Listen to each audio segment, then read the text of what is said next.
the battle. How do we win it? Well, here's the first one. Friends, we got to borrow wisdom. Right, we got to learn from people who are further down the road of life than we are. Got some examples up here. Mentors, books, podcasts, blogs, social media. Now look, when I got back from the Olympics, which was a major milestone in my career, I met with two mentors. And one of the things I learned really early on is that there's been a myth floating around culture. It's been going on for a long time, and it morphs itself, but I'm going to try to come at it at two angles. The myth kind of goes like this. The myth is, I reach a certain age, or it'll come this way. I experienced some major milestone in my career, and then I just stopped listening to people. Maybe you've seen that myth in action. That myth has been going on for a long time. So when I got back from the Olympics, a major milestone, I sat down with two mentors. Mentor number one has built an incredible business. I'm in his office. I got my little notebook. I'm writing down everything he's telling me. I'm even writing down what he's wearing. Maybe I need to wear that. I don't know. Just writing it down.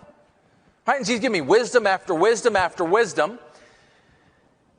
And then his spouse called.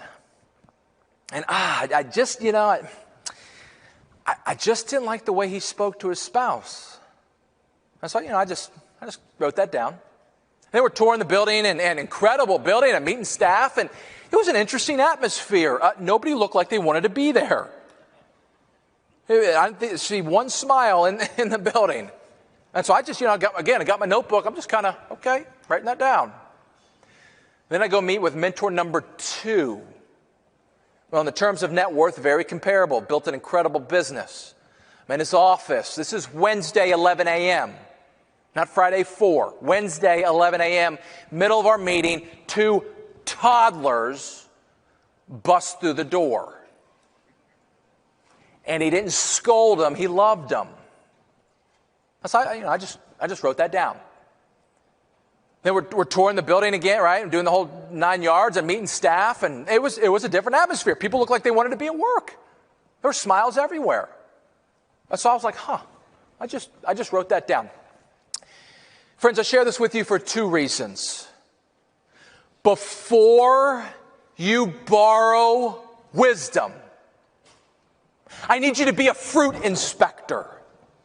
I need you to evaluate the fruits of somebody's labor before you borrow the wisdom. Friends, if there's chaos and train wreck, guess what's coming?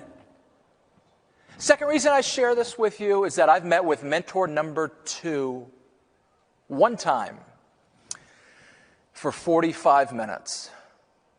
You know that thing at the bottom of the email goes like this: I will get back to you at my earliest convenience. It's been 4 years. Every time I call his assistant, I try to get real creative. She just never patches me through. But friends, anytime mentor number two writes a book, I read it. Anytime mentor number two publishes a blog, it's in my inbox at 5:30 in the morning. And we know this in this space. Here's the beauty about living in 2022 and the power of technology. It gets rid of the excuse of, well, I don't know anybody. Friends, if you take anything from today, ultra performers in sport and business, they protect the content they consume. What are you watching? What are you reading? Who are you listening to? Friends, I've got great news. You get to choose. I'm just telling you, ultra performers, they filter that, and they take that very, very seriously.